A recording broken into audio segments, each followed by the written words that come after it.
Olá, meu nome é Luiz Eduardo Gomes e está começando agora o De Poa, o podcast que é uma parceria do Sul 21 e da Cubo Play.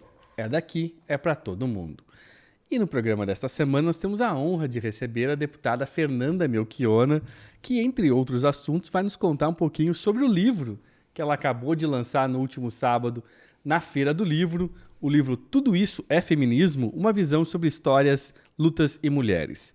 Então, primeiramente, muito obrigado por participar do nosso programa. Deputada, é um prazer conversar contigo agora pela primeira vez no nosso podcast.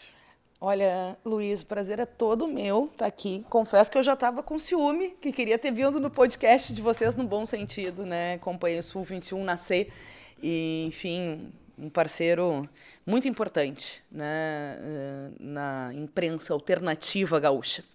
E agora com essa parceria com a Cubo Play, né? Então, um prazer estar aqui no podcast para discutir um pouco esse processo de elaboração, de reflexão e, claro, outros tantos temas que a gente pode debater, como a excelente reportagem que vocês lançaram agora, que eu estava te elogiando nos bastidores antes da gente entrar no ar. E elogiando toda a equipe, claro. Claro, donos da cidade, né? Deputada, a gente começa aqui no nosso programa, eu vou começar pelo livro, mas daqui a pouco, né? Primeiro, a gente faz uma reflexão com o meu programa de Poa, né? Sobre como o nosso convidado se relaciona com a cidade de Porto Alegre, né? Tu não nasceu aqui, né? Queria que tu contasse um pouquinho da tua trajetória, da tua chegada em Porto Alegre, como é que tu te vê na nossa Porto Alegre? Eu sou natural do Alegrete, né? E claro, a minha mãe tinha família aqui, muitas vezes a gente vinha nas férias e eu sempre tinha uma relação de vontade de vir, né? Desde criança, para ver as primas, para visitar avô e vó, mas depois que eu já tinha, né, alguma autonomia, eu juntava dinheiro para poder vir e ir nas livrarias em Porto Alegre, porque em Alegrete não tinha, evidentemente, as livrarias. Para ir no cinema em Porto Alegre, enfim, então tinha todo esse processo. Teve um ano que a gente morou aqui em 97, que inclusive coincide com as primeiras manifestações que eu participei.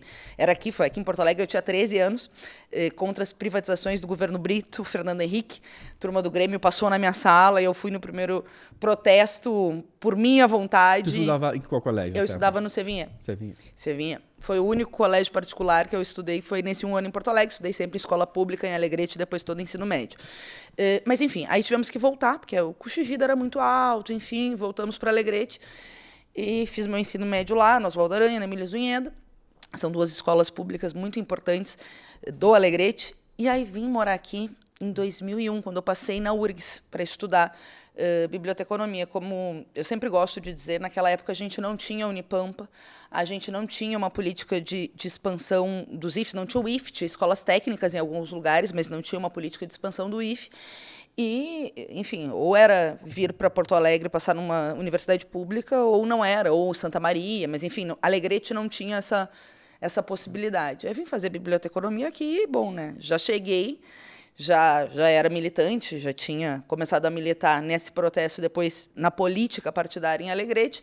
Claro, meio nova, digamos assim. Cheguei aqui e já quis me envolver com o movimento estudantil, diretório acadêmico, e, enfim, isso do ponto de vista da participação política, do ponto de vista da cidade. Eu tinha um adesivo, eu sempre falo isso para todo mundo, eu tinha um adesivo no meu apartamento aqui com meu irmão que dizia assim: Porto Alegre é uma energia. Porque, enfim, né, tinha muitas coisas na Casa de Cultura. Eu conheci, uma das primeiras peças que eu vi foi a Terreira da Tribo apresentando o Teatro de Rua na Redenção. Eu ia lá, às vezes, ler um livro, ficar sentada, enfim, caminhava muito, né, pela cidade. E então sempre tive esse, enfim, Era a época esse dos Fóruns encantamento. Sociais Mundiais. Ah, claro, Fórum Social Mundial, participei de vários, esse encantamento com Porto Alegre que eu sigo tendo, mas é óbvio, só que tu faz uma comparação de como a nossa Porto Alegre decaiu, né, não na qualidade da sua gente, que é muito combativa, muito lutadora, mas no projeto mesmo de cidade desenvolvido pelos governos, seja no cerceamento ou na restrição da participação social, que mudou muito e foi muito empobrecido no sentido, né, foi desmontado, a palavra certa, pelos governos, né? Seja na questão do uso público dos espaços públicos, porque essa lógica de enxergar a cidade como uma mercadoria começou e se aprofundou ao longo dessas décadas em Porto Alegre, agora está no seu ápice aí, né, com o governo Melo. Então, a gente foi vendo projetos muito importantes perder recursos que fomentavam a cultura, a arte, enfim, né? E, claro, uma outra parte dessa minha vida já é como vereadora em Porto Alegre a partir de 2008, que eu fiz parte de quase todos os movimentos de resistência nessa área. A gente falava mais cedo da luta do Pontal, que foi uma luta muito importante, muito forte na cidade. Nós fizemos a luta dos músicos também, que foi importante para não proibir a música ao vivo naquele processo de gentrificação da Cidade Baixa, e os músicos foram linha de frente. Nós fizemos a lei do artista de rua, né, que eu era presidente da Comissão de Direitos Humanos, a Sofia Cavedon, presidente da Comissão de Educação, e teve uma mobilização dos artistas. Imagine que artistas estavam apresentando e vários casos eram presos ou atacados, enfim. Então, nós criamos a lei do artista de rua. Enfim, aí teve vários processos, o próprio debate da Copa em Porto Alegre, os processos de gentrificação, as jornadas de junho em 2013, a nossa ação com o Pedro Ruas, com Roberto Robaina, Luciana Genro, enfim, toda aquela mobilização. Isso, assim, fresca, porque essas perguntas não são combinadas e pensar essa relação com a cidade é interessante, né? Porque já são quase mais de 2 décadas, são 22 anos de Porto Alegre, né? Uma parte, enfim, chegando e uma parte resistindo a esse processo de desmonte da nossa cidade. Outro tema, a arborização. Sim. Porto Alegre era conhecida como uma das capitais com maior qualidade do ar quando eu vim morar aqui. Tema que está muito em voga e já estava em voga há 10 anos atrás, né? Exato, e aí tu teve um desmonte da ESMAM, um desmonte das políticas ambientais e ao mesmo tempo vai perdendo, né? Vai perdendo essas referências. Porto Alegre foi pioneira na coleta dos resíduos sólidos. Olha como é que está a coleta do governo Melo, né? E o Melo ele não foi o criador do arboricídio, digamos assim, né? Desse corte de árvores, né? Mas recentemente movimentos sociais entregaram para ele o troféu Motosserra de Ouro, né? Para denunciar o avanço, né, desse corte de árvores, segundo os movimentos, indiscriminado nos últimos tempos, né? Então é um problema que se acentuou, na verdade. Não, exato. E tanto as licenças que permitem absurdos, ou mesmo as licenças que já permitem absurdos, e as empresas fazem mais que os absurdos previstos na licença, como foi o caso do Harmonia, né, que teve até um processo judicial, mas também uma política que a ESMAM tinha antes de plantação e de poda e de manutenção dessas árvores, sabe, Luiz? E se a gente pega, desde a década de 90 não tem concurso, né, para esses técnicos da ESMAM para desenvolver, porque uma política de qualidade do ar, de arborização da cidade, pressupõe, né, uma estrutura de serviços públicos que permita manter essa qualidade. E, assim, sendo concreto, né? Tu vai lembrar, nós estava lembrando antes a luta que nós fizemos aí já no governo Fortunati em relação a também uma licença de corte de árvores ali na região da Orla. Lembra? Nós estávamos conversando nos bastidores. Para a expansão da Beira-Rio, né, da João Goulart ali. Né? Exato, que também foi uma luta muito forte. Então tem essa característica. Aliás, Porto Alegre tem história no movimento ambiental, né, no movimento ambientalista. Mas nós estávamos falando sobre isso, e além de tudo, né, da qualidade do ar, enfim, nós estamos na iminência de viver um dos verões mais quentes da nossa história. E a arborização é fundamental para reduzir, inclusive, a temperatura, a incidência, né, das temperaturas, ou diminuir a sensação de calor para a população, além de uma série de benefícios, né, da qualidade do ar mesmo para a nossa população. Agora a gente imagina, nós estamos em 2023, nós estamos vivendo esses ciclones extratropicais que o nosso estado não tinha. E eu, que atuo na área ambiental há muito tempo, me lembro que em 2009, já lá nas pesquisas falando do aumento do aquecimento global, enfim, tinha pesquisas apontando que na região norte ia ter aumento das secas e no Rio Grande do Sul, além das secas, no verão, incidência de ciclones extratropicais como consequência do aquecimento global. E, claro, a gente tem que prevenir, a prevenção é ruim também. No caso do Vale do Taquari, saindo de Porto Alegre foi muito ruim, os sistemas de alerta, enfim, tem que pensar todas essas medidas, equiparação da Defesa Civil, óbvio, mas tem que ter medidas concretas para garantir fazer localmente para combater o aquecimento global. Nós falamos de 2 temas importantes que foram desmontados nesses 20 anos. Coleta dos resíduos sólidos. É fundamental. Qualidade do ar, né, e a questão da arborização da cidade, manutenção dos verdes no meio da cidade, preservação de fauna e flora é fundamental. O Alex, né, o Alex Cardoso, participou aqui de um Dipoa há alguns meses, ele explicou um pouco desse desmonte, né, da política, né, da coleta de resíduos. Convido, então, não vamos estender muito nessa conversa com a deputada hoje, que a gente tem outros assuntos a tratar, mas nesse Dipoa com o Alex Cardoso a gente tratou bastante, de forma aprofundada, essa questão dos resíduos. Deputada, depois a gente vai voltar para a política, mas vou mostrar mais uma vez aqui. Quero entrar no como é que foi o processo de escrever esse que é o teu primeiro livro. Tudo isso é feminismo? Fica a pergunta. Olha, foi um processo muito interessante. Primeiro, o Caio Ritter me convidou para fazer parte dessa coleção. Esse livro faz parte de uma coleção. Esse é o 7º título que foi lançado pela Editora Cultura, né? Uma coleção que chama Inquietações Contemporâneas, que trata de temas, né, contemporâneos, enfim. O Caio Ritter me convidou, então, para escrever para essa coleção, e eu pensei em escrever sobre o feminismo. Sabe que eu sou militante de longa data, né, em defesa das mulheres, né, da luta feminista, então foi um pouco, né, da experiência, do acúmulo desses anos todos de luta feminista, e, ao mesmo tempo, uma busca por mais fontes, né, porque a ideia do livro ele é dividido em alguns capítulos.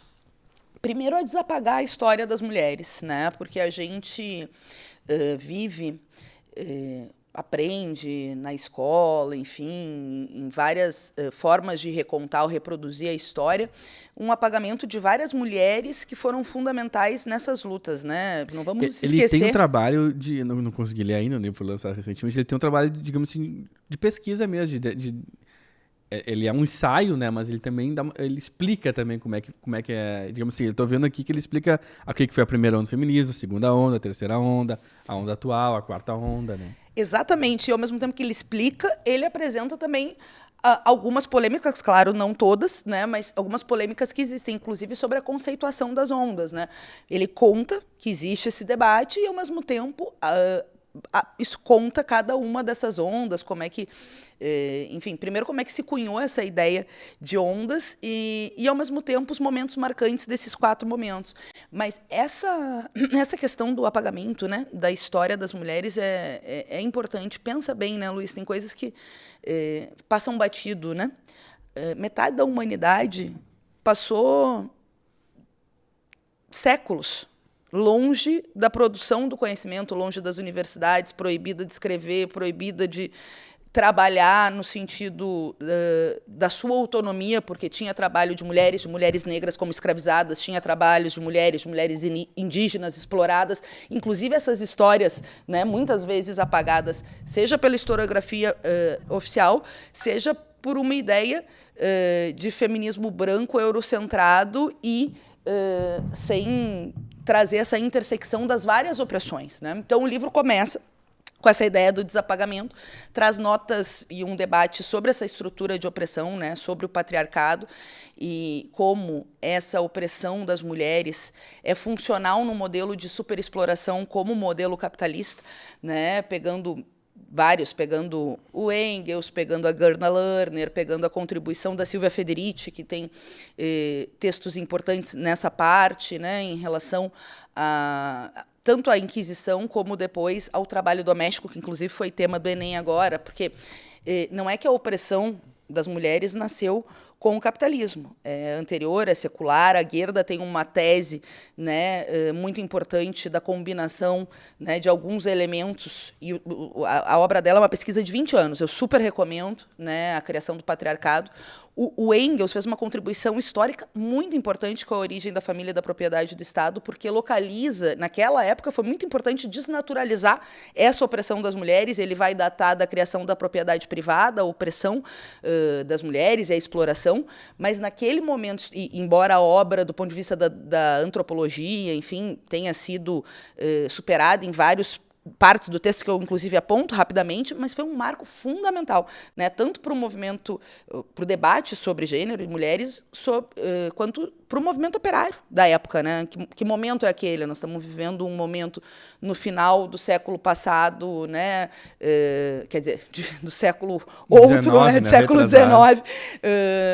um momento de ascenso dos partidos da classe, de movimentos associativos mais fortes, numa onda que já começava a reivindicações fortes da classe, mas a participação das mulheres que já eram parte da mão de obra recebiam menos, não como recebem hoje em termos proporcionais, hoje nós ainda recebemos menos, mas numa proporção muito maior, e numa superexploração brutal das mulheres e crianças na época, mas que tinham dificuldade de participar do movimento associativo justamente pelo machismo arraigado. Então, essa contribuição é fundamental, e depois a Silvia Federici faz uma contribuição que eu confesso que eu nunca tinha pensado até ler o Caliban e a Bruxa, que é a necessidade para assentar as bases das ideias capitalistas, inclusive, da derrota histórica das mulheres. E ela chama esse termo derrota histórica, e por isso a necessidade da Inquisição e da queima às bruxas, desse aprisionamento desse espaço das mulheres. Então, eu faço um pouco esse debate e tudo dando indicações de leitura, porque não tem tempo. Vou apresentando, né, essas contribuições e dando contribuições de leitura depois por algumas mulheres anteriores a um movimento feminista, que quer dizer que não quer dizer que não tenha tido mulheres que lutaram, que escreveram, que resistiram.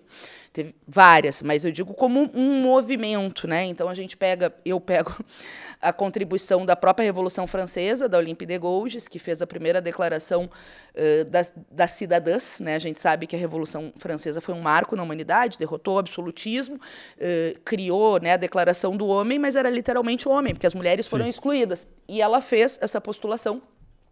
Era girondina, o livro conta a questão dela, acabou guilhotinada. E eu, na minha época, hoje já sei que mais professores e professoras contam a história dela, mas não se falava dessa personalidade quando se falava da Revolução Francesa. Depois a Mary Wollstonecraft e o seu livro, que foi uma obra importante. Eu pego um pouco Mulheres e Revolução, porque, embora a Revolução Francesa não tenha sido encabeçada por mulheres, teve um peso muito importante das mulheres no processo da Revolução Francesa. Cito rapidamente, e aí vou para a primeira, segunda, terceira, quarta onda, problematizando, claro, o conceito, John, que é um debate que existe, que tem que estar posto para que as pessoas saibam que existe, mas, ao mesmo tempo, trabalhando com essa conceituação para apresentar esses momentos históricos, o momento do sufrágio, o momento pós-68, a terceira onda, ali, o interregno dos anos, né, 80, 90, e, inclusive, além de apresentar o debate se foi uma onda, porque teve menos luta social naquela época, também, não apresentar, citar que tem pessoas que comentam, que fazem, apresentar também o tema do impacto do neoliberalismo no mundo do trabalho, na desertificação neoliberal, a dificuldade de organização, e depois a quarta onda, digamos, o tsunami de agora, tudo que a gente viveu, né, desde 2013, com muito peso no Brasil, né? E como é que tu caracteriza esse momento atual dos movimentos feministas? Cara, eu acho assim, ó, incrível estar vivendo e ter sido parte desse processo recente. Quando eu comecei a militar nesse debate feminista, era muito comum ter atos do 8 de março com 30, 40 mulheres, quando tinha. A gente enfrentava um debate justamente ali naquele período bem neoliberal, né, de tentar vender a ideia de fim da história, como a gente sabe que o neoliberalismo tentou incutir. Estamos falando do final dos anos 90. Final dos anos 90, início dos anos 2000, né? Tentou incutir. Não que não tenha tido movimentos importantes. A Marcha das Margaridas, as mulheres camponesas, que têm uma luta impressionante e que são fundamentais. Mas é outra potência. Pós-jornadas de junho, uma das latências que eu acho o desdobramento das jornadas de junho, enfim, que depois a gente pode fazer todo um debate sobre as jornadas de junho, mas a força do movimento de mulheres pós-jornadas de junho no Brasil é inegável, das meninas, das adolescentes, das jovens, do movimento negro também, do movimento LGBTQIA+, também, e ali tu vai ter a resistência à primavera feminista contra o projeto do Eduardo Cunha, que não foi aprovado, não vamos esquecer, o 5069, né? Não foi aprovado porque teve uma onda de meninas, vai ter luta de mulheres e lideranças juvenis nas ocupações das escolas de 2016, tu vai ter a Marcha das Mulheres Negras, que foi um marco em Brasília, reunindo 100 mil mulheres, tu vai ter a greve internacional das mulheres, que foi em 2017 e teve mobilizações, as maiores mobilizações do Brasil em 8 de março, foi no bojo dessa convocação da greve internacional.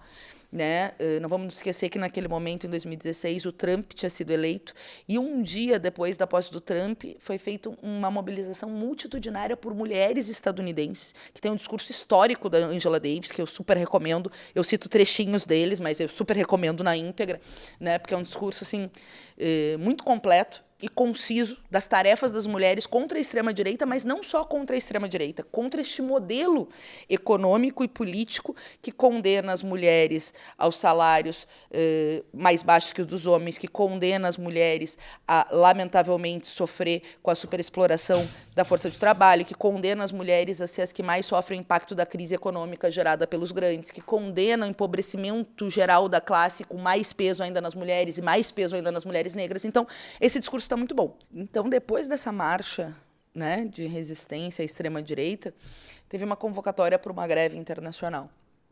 E essa greve foi, embora em vários lugares não tenha conseguido fazer greve, né, porque significa ter condições de enfrentar o patrão e só as mulheres cruzarem os braços, embora tenha acontecido em algumas cidades, na Espanha, em alguns lugares aconteceu, mas os atos foram muito fortes e a ideia de greve de cuidados já aparece aí. Esse tema do trabalho doméstico, que é tido como o trabalho invisível, mas é fundamental ao capitalismo. A Silvia Federici chama de fábrica da humanidade as mulheres, porque, né, os cuidados é extremamente necessário para a sobrevivência da mercadoria mais valiosa para o capitalismo, que é a força de trabalho. E quem é que faz esse trabalho? Em geral, mulheres não pagas no trabalho doméstico, que ainda recai, embora as coisas estejam mudando, nós tenhamos mais homens que compartilham do que antigamente, que não tinha praticamente, ainda é tido como um trabalho feminino. E a sobrecarga das mulheres é muito maior semanalmente, com estudos, pesquisas, etc.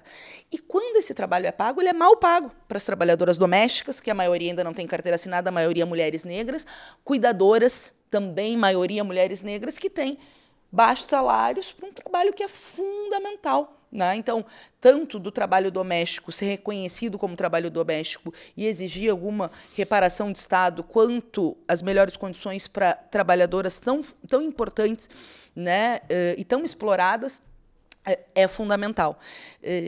Então, essa greve trouxe esse elemento também do cuidado. Depois disso, no Brasil, nós vivemos 2018, que foi já a ascensão da extrema-direita como um fenômeno político, né? E aí teríamos várias razões para analisar o que ajuda a gerar o espaço social ocupado pelo bolsonarismo. Te parece, de alguma forma, que a ascensão da extrema-direita ela também é uma reação ao avanço do feminismo, no sentido que é o seguinte, né? É uma reação, o reacionarismo, né? Ele sempre é uma reação a avanços sociais, né? A gente tem essa carga, esse conteúdo machista, né, misógino, muito forte no Bolsonaro. Enfim, o Bolsonaro, vamos lembrar que ele ganhou notoriedade, especialmente no meio político, ali, né, naquele período ali do CQC. Claro que ele já vinha de antes no meio militar, né, mas com as agressões que ele fazia da deputada Maria do Rosário. Então, é a misoginia que propagou ele, digamos assim, de um patamar que ele era de nicho para um patamar maior, né? Mas quando ele chega no poder, todos esses movimentos que estão em torno dele, esses próprio MBL, né, eles têm sempre um conteúdo muito violento, né, muito machista, muito misógino, né, que de alguma forma dá para dizer que uma tentativa de barrar, né, os avanços dos movimentos feministas. Tu tem essa leitura?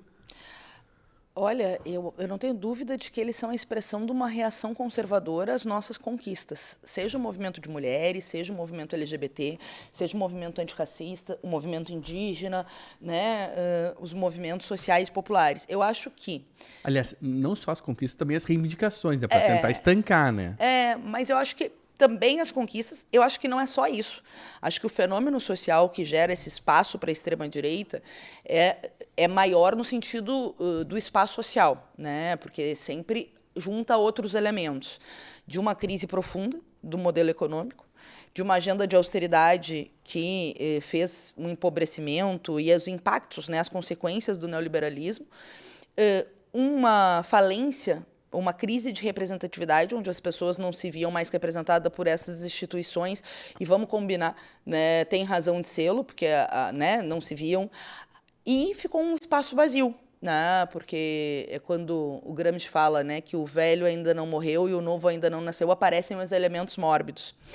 E eles se venderam como antissistema, todos esses políticos, embora sejam a expressão mais podre desse sistema político, porque querem os privilégios, etc., o cerceamento das liberdades democráticas para a gente não poder lutar, e, ao mesmo tempo, a manutenção dessa agenda econômica que mantém e que, enfim, fez com que no mundo a gente tenha uma lógica de rebaixamento global dos salários, flexibilização dos direitos, aumento de devastação e desmatamento. Por que dizer isso? Eu dizia na campanha, todos os machistas, LGBTfóbicos, reacionários, enquanto movimento, são da base da extrema-direita.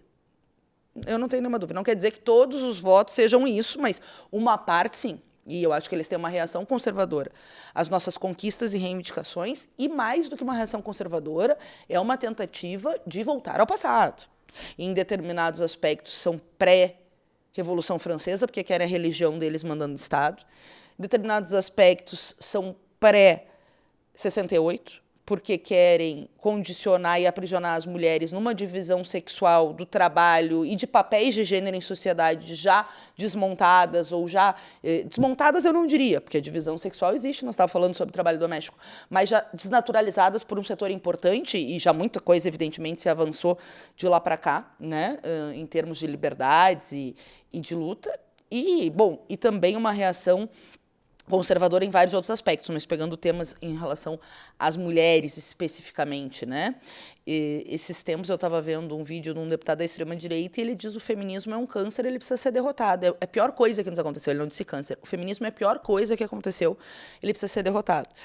E, ao mesmo tempo que ele tem essa compreensão, o que eu digo no livro, e digo sempre socialmente, é que o feminismo, a luta feminista, porque nós temos vários feminismos... Isso eu ia perguntar também. Não, tem vários feminismos, eu dou a indicação de algumas leituras para quem quiser se aprofundar. Eu venho de uma escola, e digo qual é a escola, né, classista, marxista, né, que evidentemente luta por um feminismo antirracista, um feminismo, um transfeminismo, um feminismo que consiga, né, abarcar todas as explorações, entendendo as peculiaridades e dando voz, evidentemente, no sentido das consignas para cada uma das opressões que as mulheres sentem em diferentes esferas, mas que tem um elemento de totalidade sobre o enfrentamento a esse modelo econômico, né?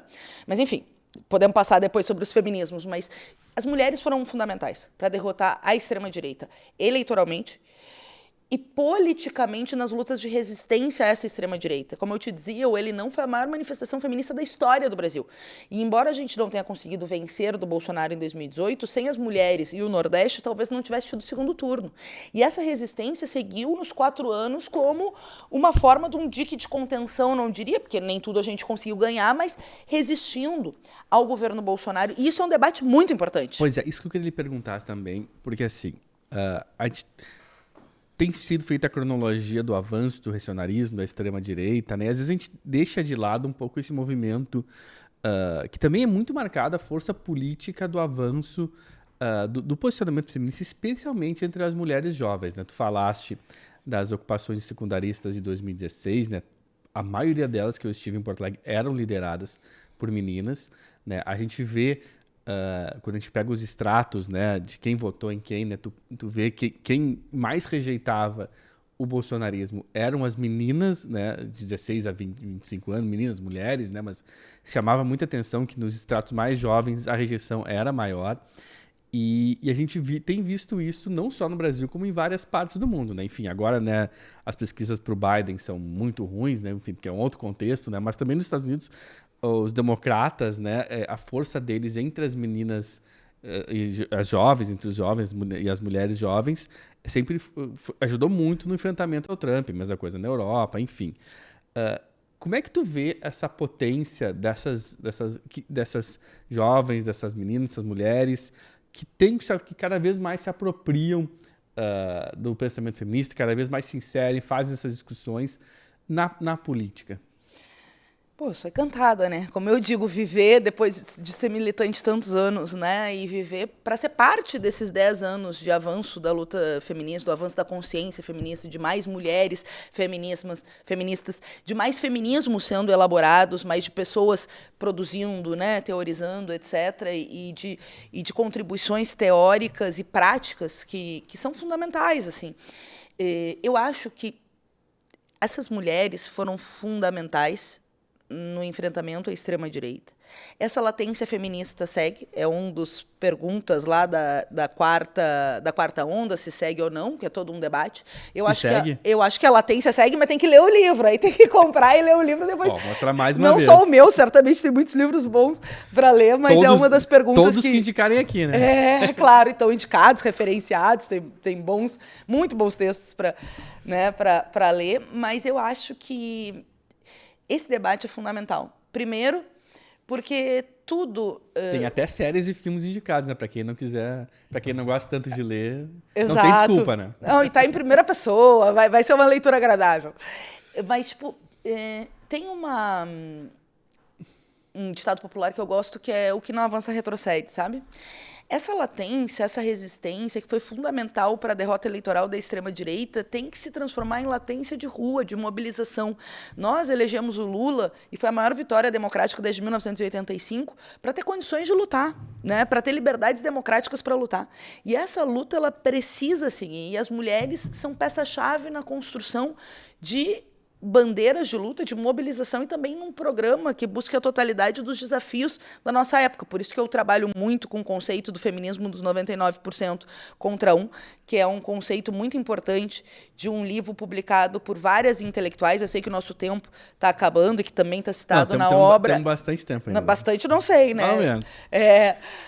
Mas que também está citado, porque tem essa ideia, né, de pressupostos, de consignas importantes para as mulheres hoje, para lutas das mulheres na atualidade, e, ao mesmo tempo, um sentido de luta política contra o sistema que é fundamental para preservar a vida das mulheres contra o aquecimento global, das mulheres que são as mais impactadas com o desemprego, o rebaixamento do salário frente à crise econômica, das mulheres que são as primeiras vítimas num massacre, como nós estamos vendo no caso da Palestina, né, que são crianças e mulheres, a maior parte dos mortos pelo Estado de Israel, apoiado pelos Estados Unidos, as mulheres que sofrem com a violência doméstica e familiar, que, embora tenha tido um ascenso de luta, tenha avançado em leis, ainda falta muita política pública nos estados para garantir que as medidas protetivas funcionem, para que tenha abrigos e albergues, e a gente tem que enfrentar, né, a violência doméstica e familiar cotidianamente. A cada 2 horas, uma de nós é vítima.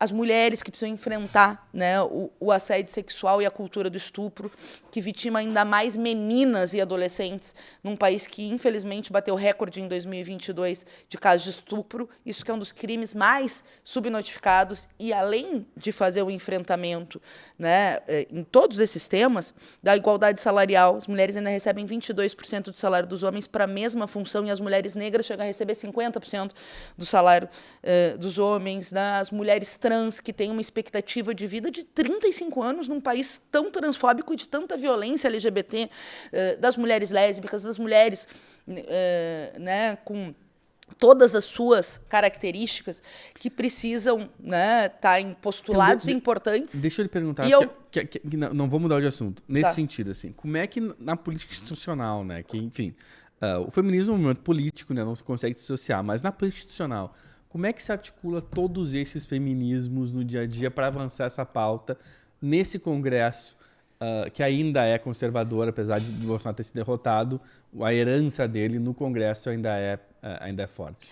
É isso, Luiz, é muito importante a tua pergunta, porque nós não podemos apostar no Congresso. É óbvio que nós temos que nos mobilizar para pressionar o Congresso, para garantir que não tenha retrocesso. Enquanto eu estou te falando, né, aqui nós estávamos falando sobre a cultura do estupro, tem a turma do fundamentalismo que quer revogar os casos de aborto legal, obrigando crianças a ser mãe, mulheres, enfim, vítimas de um dos crimes mais hediondos, a ser obrigadas a parir, tirando o direito que elas têm de interromper uma gravidez fruto de uma violência tão bárbara como essa. Né? Meninas que podem morrer, porque não tem a constituição física para isso. Criança não é mãe. Estuprador não é pai. E, sim, a extrema-direita está tentando pautar projetos de retrocesso como esse. Agora, além da resistência no Congresso, e aí não é só no Congresso, é de fora para dentro do Congresso, nós precisamos pautar outros temas, como a DPF 442, que trata do caso da descriminalização do aborto no Brasil. Isso pode parecer assim, não, mas o que ela está falando? Quando eu estava falando de 2018, tem uma parte da velha esquerda que adora enxergar lutas estruturais como identitárias. Primeiro que nós não estamos falando de lutas como se fossem assim, cosméticas, nós estamos falando da vida das mulheres. Segundo, que a própria classe trabalhadora, e eu sou, né, uma militante orgânica de um projeto de auto-organização dos trabalhadores e das trabalhadoras, a classe trabalhadora tem gênero, tem raça, tem CEP, porque a maioria vive muito mal no Brasil, como a gente sabe, com os baixos salários. Então, assim, enxergar como separado da classe é fazer um favor para os que querem manter o modelo do capital. Né? O modelo do capital é enxergar fragmentado. Nós precisamos ver com um ponto de unidade. Justamente porque, né, a emancipação das trabalhadoras e dos trabalhadores vai ser obra deles próprios. Agora, abstrair as opressões e a superexploração, achando que magicamente o machismo vai acabar se um dia a gente acabar com o capitalismo, é uma cantilena enfadonha, e a história já mostrou que é equivocado, e ao mesmo tempo ficar separando, tratando só das opressões, sem debater o tema estrutural, faz com que não se enxergue que para o capitalismo é funcional nós ter cidadãos e cidadãs de segunda categoria para manter um modo de dominação que nos enxerga como uma mercadoria, que nos enxerga todos nós, trabalhadores e trabalhadoras, só que as trabalhadoras são essenciais para a fábrica, né, de mão de obra, como chama a Silvia Federici, né, no trabalho dos cuidados e tantos outros, e também na mão de obra sendo superexplorada. Isso é muito importante, porque eu acho que essa velha esquerda que não enxerga a potência da luta das mulheres vai dizer, não, mas agora não vai ter correlação de força para a gente debater. O problema é que nunca vai ter correlação de força se a gente não disser, não, a gente quer debater. Porque enquanto a gente está falando aqui, tem uma mulher preta, periférica, ou branca, pobre, morrendo pelo abortamento legal. Ilegal, perdão, pelos açougues que tem por aí. E é muita hipocrisia, porque mulheres que têm dinheiro conseguem fazer. Mas também pelo legal também, né? Mas pelo legal não, ilegal, né? Nos casos que o aborto não, mas eu é digo proibido, assim, desculpe. que mesmo no caso que ele é permitido, também tem muitas... tem problemas de médicos que recusam, né? Sim, não, e aí teve toda procedimentos feitos de forma precária, a desestrutura. Né? Com aquela violência durante a cirurgia também. Sim, não, isso com certeza. E teve toda a desestrutura dos 4 anos do governo Bolsonaro, né? Da dificuldade de recorrer, de conseguir acessar o direito quando ele é legal, que são os 3 casos. Que ficou notoriamente no caso daquela menina, se de 10 anos ou 11, vítima de estupro por muitos anos. Que não deveria sequer ser discutido, né? Discutido o direito foi discutido, se garantiu, ela teve que ir para outro estado e no hospital ela teve que entrar num porta-mala ou escondida porque tive uma horda de fundamentalista vaiando uma menina que tinha sido vítima de estupro de forma sistemática e, obviamente, não precisava ser mãe, não queria ser mãe, tinha o direito a não ser, né? Então, assim, é um negócio impressionante. Então, sim, teve esse desmonte. Nos casos de aborto legal, são 3, né? Casos de estupro, casos de anencefalia e casos de risco... Risco não, né? Quando já é comprovada a impossibilidade de vida extrauterina, né? Então, obrigar a mulher a manter a gestação quando não vai ter, né? Como ter vida é considerado, inclusive, tortura por organismos internacionais. E esses 3 direitos a extrema-direita quer revogar. Não, os 3 direitos. Ao mesmo tempo que a gente tem que reagir e garantir que isso não aconteça, e para isso tem que ter mobilização também, fazer o debate social, né? A gente também tem que debater o que acontece, porque é isso, as mulheres pobres acabam morrendo ou ficando mutiladas, e as mulheres ricas conseguem nas clínicas, porque tem dinheiro, etc. É muita hipocrisia, entende? Porque não se trata de ser a favor ou ser contra, mas acontece. Sim. Inclusive, a descriminalização permite debater as coisas sem tabu. No Uruguai se reduziu a mortalidade materna e se estima que reduziu o número de abortos realizados por poder debater as coisas como um tema de saúde pública, não como um tema moral, né, de impor uma moral minha para ti, né, ou para outra pessoa. Eu vi uma pesquisa agora que o número de abortos ele é menor nos países que o aborto é liberado em todas as circunstâncias. Claro. Ele reduz quando não é nem que tu libera, é quando tu legaliza e normatiza, né? Porque pessoas acham também que é liberado, vai fazer em casa, fazer em qualquer lugar. Claro, né? vai virar método Tem uma etapa, né? Contraceptivo, Sim. que é o mais... Claro que não. Tem que ter método Acompanhamento contraceptivo, tem que ter educação sexual nas escolas, que eles inclusive querem tirar. Educação sexual, que não tem nada a ver com sexualização, ao contrário. Tem a ver com mostrar temas que ajudem para evitar a gravidez, para evitar a DST, inclusive ajuda a criança a diagnosticar, né, ali em determinada fase, se está sendo vítima em casa. Porque muitas vezes as violências sexuais acontecem em casa. Então, e essa vezes, extrema-direita, exatamente, ou do círculo próximo, né? Especialmente quando a gente fala de crianças criança, e adolescentes. Exato. Certamente, a maioria das vezes é ou por dentro de casa ou por pessoas próximas, amigos da família, Exato. Parentes. E a educação sexual, a extrema-direita também quer tirar, entende? Então é uma loucura. É uma visão de trevas mesmo, de retrocesso em vários aspectos, porque a gente precisa ter método contraceptivo, etc., e garantir, né, que as pessoas não engravidem. E pode... mas lembra quando eu era vereadora, eu fazia fiscalização? Quantas vezes cheguei no posto e tinha um tipo de pílula que é uma bomba de hormônio, né? Enfim, então a gente tem que, além de outros métodos contraceptivos, além do tema das DSTs, que é muito importante, então sim, tem que garantir que tenha nos postos de saúde, que tenha essa estruturação, que chegue nas pessoas, mas ao mesmo tempo, descriminalização do aborto garante debater as coisas sem tabu, inclusive, né, garantindo que na maior parte dos países que foi legalizado, se reduza o número de abortos. E não se trata da tua opinião individual ou da minha opinião individual, mas de reconhecer que existe e, ao mesmo tempo, garantir uma política pública de saúde pública que salve a vida das mulheres e que debata o tema como tal. Eu acho que esse... Agora, se nós não debater, nunca vai ter a maré verde que teve na Argentina. Sim. Então, essa questão, né? A Argentina, o Uruguai, a Colômbia, o México não tinha um ambiente favorável, né? Se construiu esse ambiente. Tu tem que construir um ambiente para tudo.